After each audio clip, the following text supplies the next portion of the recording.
Heat stress is a real threat to your employees' health and even lives. Find out how you can reduce the risk in your workplace. Welcome to HR Over Coffee, a video series covering timely and trending topics in HR and benefits, brought to you by the experts at HR 360.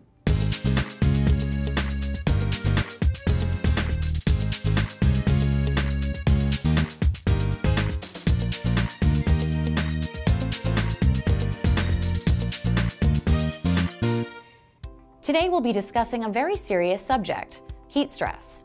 Did you know that heat is the #1 weather-related killer in the US? With temperatures rising across much of the country, heat is a bigger workplace hazard than ever before. The good news is, there are steps you can take to lower the risk of heat-related illness and injury among your employees. Let's take a look. First, provide heat stress training to all employees. Address coworker risk, prevention, and symptoms. Teach employees to monitor themselves as well as their coworkers. Remind them how important this is, since individuals suffering from heat stress may not recognize the severity of their own symptoms. You should also review treatment, including an emergency action plan and the location of any emergency supplies. Smart scheduling is also important.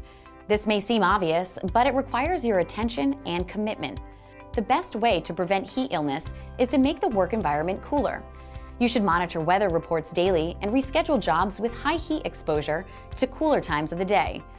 When possible, schedule routine maintenance and repair projects for the cooler seasons. In hot conditions, dehydration can set in quickly. That's why frequent water breaks are essential. Put water in convenient, visible locations, preferably in the shade or air conditioning near the work area. Remind your employees to avoid drinks with large amounts of caffeine or sugar. Now let's talk about monitoring. Some of your staff by default will need additional monitoring. For example, any worker wearing personal protective equipment is at an increased risk when outside temperatures exceed 70 degrees Fahrenheit, or when he or she is working at high energy levels. Establish a routine to monitor these individuals by periodically checking them for signs and symptoms of overexposure.